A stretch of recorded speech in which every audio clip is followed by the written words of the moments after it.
Selamat pagi, siang, sore, malam, Bu Risti. Saya Dharma Dhananjaya dari 10 C absen 10. Saya akan menjelaskan tentang ekonomi negara Belanda.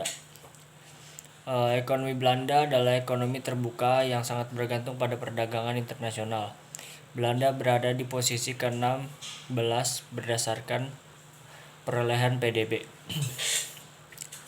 Ekonominya berkembang dengan sangat baik pada tahun 1998 sampai 2000, tetapi mengalami pertumbuhan pada tahun 2001 sampai 2005 karena perlambatan pertumbuhan ekonomi dunia.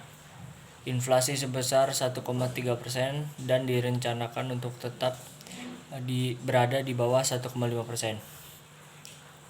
Dalam ekonomi internasional, Belanda merupakan pendiri lembaga ekonomi penting dunia seperti Uni Eropa (WTO) dan OECD. Sebagai pendiri Uni Eropa, Belanda menjadi salah satu negara pertama yang mengganti mata uangnya dari gulden menjadi euro. Ekspor utamanya bergerak di bidang mesin, kimia, dan pengolahan makanan. Mitra ekspor terbesar adalah Jerman, RRC, Belgia, Amerika Serikat, dan Britania Raya.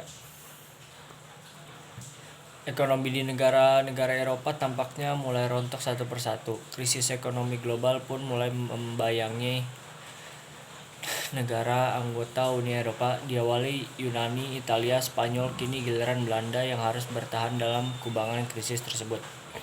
Dikutip dari Dutch Daily News pada Februari 2012 lalu, Belanda dinyatakan jatuh kembali ke dalam resesi ekonomi. Hal tersebut berdasarkan angka-angka ekonomi terakhir yang dipublikasikan Badan Statistik Belanda. Perekonomian Belanda pada kuartal keempat 2011 menyusut sebesar 0,7% dibandingkan periode yang sama di 2010, serta mengalami kontraksi ekonomi di kuartal kedua secara berturut-turut. Kontraksi di kuartal keempat tersebut sebagian besar diakibatkan karena penurunan lebih lanjut terhadap pengeluaran rumah tangga dari negara yang dipimpin Ratu Beatrix ini. Selain itu, ekspor produk juga menurun, ditambah pula dengan penurunan konsumsi pemerintah.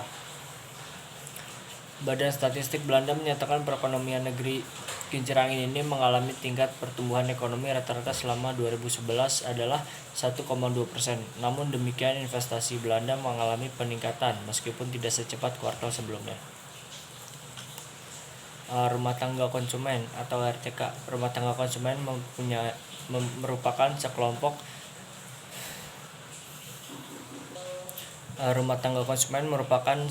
orang atau badan yang melakukan kegiatan konsumsi.